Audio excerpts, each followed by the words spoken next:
జగన్మోహన్ రెడ్డి గారు ముఖ్యమంత్రి స్థాయిలో ఉన్నవాడు ఏం మాట్లాడుతున్నారు? ఇలా బహిరంగ సభ పెట్టి వేల కొద్ది మగవాళ్ళు ఉన్నారు ఆ సభలో. మాట్లాడుతున్నది సొంత చెల్లెలు గురించి అని కూడా ఇంగితం లేకుండా నేను వేసుకున్న నా ఒంటి మీద ఉన్న బట్టల గురించి జగన్మోహన్ రెడ్డి గారు ప్రస్తావించారు అంటే ఎంత దిగజారుడు రాజకీయాలు చేస్తున్నారు వీళ్ళు. ఏం అవసరం ఉంది? నేను పచ్చ చీర కట్టుకున్నానట, దానికి జగన్మోహన్ రెడ్డి గారు చెప్తున్న మాట నేను చంద్రబాబుకు మోకరిల్లి ఆయన ఇచ్చిన స్క్రిప్ట్ మక్కీకి మక్కీ బట్టి నేను మాట్లాడుతున్నానట. ఏం మాట్లాడుతున్నారు? పచ్చ చీర కట్టుకుంటే తప్పేముంది అని అడుగుతున్నాం. పచ్చ కలర్ ఏమైనా చంద్రబాబు గారు కొనుక్కున్నారా? ఏమన్నా కొనుక్కున్నారా? ఎంత కొనుక్కున్నారన్నా? చంద్రబాబు గారు ఏమైనా పేటెంట్ రైటా? పచ్చ కలర్ అంటే ఏమన్నా పసుపు కలర్ వాళ్ళదా?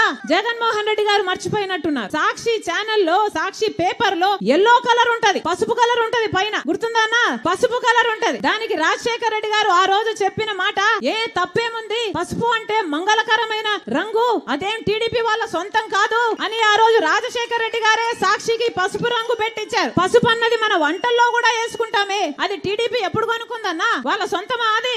నేను పసుపు చీర వేసుకున్నానట, దానికి ఒక ముఖ్యమంత్రి హోదాలో ఉన్నవారు ఇన్ని రోజులు సోషల్ మీడియాలో వాళ్ళ వైసీపీ మూకల చేత అయితేనేమి, వాళ్ళ కుక్క బిస్కెట్లు పడేస్తే దానికి ఆశపడ్డే పేడ్ ఆర్టిస్టుల చేత అయితేనేమి సోషల్ మీడియాలో నన్ను దూషించారు, తిట్టారు, అవమానించారు, బెదిరించారు, నానా రకాలుగా అవమానించారు. ఇదంతా సరిపోలేదని ఈ రోజు ముఖ్యమంత్రిగా ఉన్న జగన్మోహన్ రెడ్డి గారు మాట్లాడుతున్నది సొంత చెల్లెల గురించి అని కూడా ఆలోచించకుండా నా ఒంటి మీద ఉన్న బట్టల గురించి ఇంతమంది మగవాళ్ళ మధ్య మాట్లాడుతున్నారు అంటే వీళ్ళకు సభ్యత ఉందా? సంస్కారం ఉందా? ఏం జరుగుతుందన్నా మన రాష్ట్రంలో? ఒక్కసారి ఆలోచన చేయాల్సిన అవసరం లేదా? నేను మక్కీ కడుతున్నానంట, మక్కీ టు మక్కీ నేను చంద్రబాబు గారి స్క్రిప్ట్ తీసుకొని నేను మాట్లాడుతున్నానట. ఎవరన్నా మక్కీ టు మక్కీ స్క్రిప్ట్ చదివేది మీటింగ్లలో ఎవరు చదువుతున్నారు? జగన్మోహన్ రెడ్డి గారు స్క్రిప్ట్ పెట్టుకొని మక్కీ టు మక్కీ వర్డ్ టు వర్డ్ చూసుకుంటూ చదివేది జగన్మోహన్ రెడ్డి గారా నేనా? ఎవరు చదువుతున్నారు మక్కీ టు మక్కీ? ఏం చెప్తున్నారు? నేను మోకరిల్లానా చంద్రబాబుకి? నాకేం అవసరం? నేను రాజశేఖర రెడ్డి రక్తం, రాజశేఖర రెడ్డి బిడ్డను.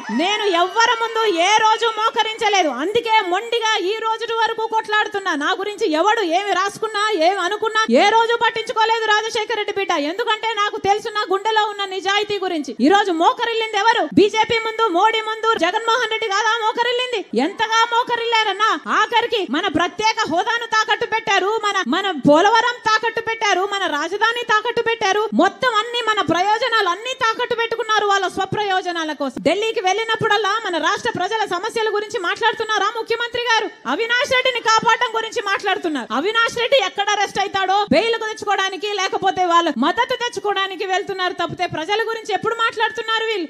ఏమన్నా రాజధాని ఉందా? ఎక్కడుందన్నా? పక్కన హైదరాబాద్ ఉంది, బెంగళూరు ఉంది, చెన్నై ఉంది, అందరికీ అన్ని ఉన్నాయి. మనకేముంది? చేతిలో చిప్ ఉంది. ఏముంది? ఏం చెప్పారు చంద్రబాబు గారు? సింగపూర్ ను చేస్తానన్నాడు, అమరావతిని చేశాడా? 3D సినిమా చూపించాడు గ్రాఫిక్స్ లో. 5 సంవత్సరాలు గడిచిపోయింది. ఇంకోసారి జగన్మోహన్ రెడ్డి గారు ముఖ్యమంత్రి అయ్యారు. ఈయనకు ఒకటి సరిపోలేదు, 3 రాజధానిలు అన్నారు. పోనీ మూడిట్లో ఒకటైనా వచ్చిందా? ఒక్కదానికే దిక్కులేదు, ఇక 3 ఎక్కడి నుంచి వస్తాయన్నా? అందరికీ అన్ని ఉన్నాయి కదా, మనకేముంది? మనకేం మిగిలింది? వీళ్ళకు ఓట్లేసి గెలిపిస్తే మనకేం మిగిలిందన్నా? గుండు సున్నా మిగిలింది. వాస్తవం కదా? మన బిడ్డలకి ఏమొచ్చింది? ఉద్యోగాలు వచ్చాయా? ఈ రోజు కనీసం ఉద్యోగాలు కూడా లేకపోతే మన బిడ్డలు చిన్న ఉద్యోగాలు చేసుకుంటున్నారే. డిగ్రీలు, బీకాంలు, బిఎస్సీలు, ఎంబీఏలు, ఎంఎస్సీలు చదివిన వాళ్ళు కూడా 10,000, 12,000కు చిన్న ఉద్యోగాలు చేసుకుంటున్నారంటే అవమానం కాదా? మనకు రాజధాని లేదు అంటే అవమానం కాదా?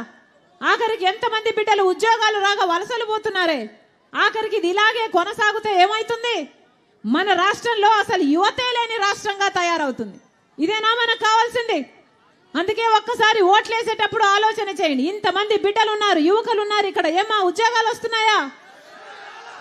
పట్టుమని 10 పరిశ్రమలు కూడా రాకపోతే ఉద్యోగాలు ఎలా వస్తాయి? జగన్మోహన్ రెడ్డి గారు ఏం చెప్పారు? సంక్రాంతి వచ్చినప్పుడల్లా జాబ్ క్యాలెండర్ వస్తుందన్నాడా? ఎన్ని సంక్రాంతులు వచ్చాయన్నా? జగన్మోహన్ రెడ్డి గారు వచ్చాక 5 సంక్రాంతులు వచ్చాయి, పోయాయి.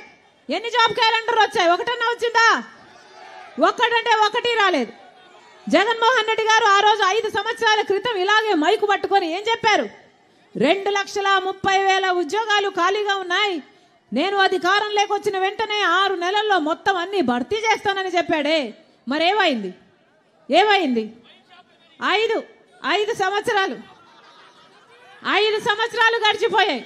ఇప్పటికీ ఆ 2,25,000 ఉద్యోగాలు ఇప్పటికీ కూడా ఖాళీగానే ఉన్నాయి. మరి ఏం చేసినట్టు 5 సంవత్సరాలు జగన్మోహన్ రెడ్డి గారు? గుడ్డి గుర్రాలకు పళ్ళు తోమారా? మీ జాతకాలను, మీ జీవితాలను మార్చగలిగేది ఓటు. అందుకే ఒక్కసారి ఓటు వేసేటప్పుడు ఒక్కసారి ఆలోచన చేసి మీ గురించి, మీ బిడ్డల గురించి, వాళ్ళ భవిష్యత్తు గురించి, మన రాష్ట్రం గురించి ఒక్కసారి ఆలోచన చేసి ఓటు వేయండి. 10 సంవత్సరాలు అయిపోయింది. 10 సంవత్సరాలు అయింది మన రాష్ట్రం ఏర్పడి. ఈ 10 సంవత్సరాలలో 5 సంవత్సరాలు చంద్రబాబు గారు ముఖ్యమంత్రిగా ఉన్నారు. ఇప్పుడు 5 సంవత్సరాలు జగన్మోహన్ రెడ్డి గారు ముఖ్యమంత్రిగా ఉన్నారు. ఈ 10 సంవత్సరాలలో మన రాష్ట్రం ఏదైనా అభివృద్ధి చెందిందా? 10 సంవత్సరాలు అయినాయి కదా, కనీసం పట్టుమని 10 కొత్త పరిశ్రమలైనా మన రాష్ట్రానికి వచ్చాయా? మన బిడ్డలకు ఉద్యోగాలు వచ్చాయా? ఒక్క అడుగైనా అభివృద్ధిలో మనం ముందుకు వెళ్ళామా? పక్కన రాష్ట్రాలు అన్నీ ఉన్నాయి కదా, కర్ణాటక ఉంది, తమిళనాడు ఉంది, తెలంగాణ ఉంది, అన్ని రాష్ట్రాలు వేగంగా ముందుకు దూసుకుపోతున్నాయే. మరి మన కథ ఏమిటి? మనకు ప్రత్యేక హోదా వచ్చునుంటే, మనకు ప్రత్యేక హోదా 10 సంవత్సరాల కింద మనకిచ్చిన వాగ్దానం ప్రకారం మనకు ప్రత్యేక హోదా వచ్చుంటే ఒక్కొక్క నియోజకవర్గంలో 50 నుంచి 100 కొత్త పరిశ్రమలు వచ్చేవి. అంటే ఎంత అభివృద్ధి జరిగి ఉండేది, మన బిడ్డలకు ఎన్ని ఉద్యోగాలు వచ్చుండేవి. ఈరోజు ప్రత్యేక హోదా ఊసే లేకుండా చేశారు. ప్రతిపక్షంలో ఉన్నది చంద్రబాబు గారు, పాలకపక్షంలో ఉన్నది జగన్మోహన్ రెడ్డి గారు. 10 సంవత్సరాలు ప్రత్యేక హోదా తెస్తాము, ఇస్తాము అని ఇలాగే సమయం కాలయాపన చేస్తున్నారు తప్పితే అధికారంలో లేనప్పుడేమో రండి మూకుమ్మడి రాజీనామాలు చేద్దాము అంటారు. ప్రత్యేక హోదా కోసం నిరాహార దీక్షలు చేస్తారు.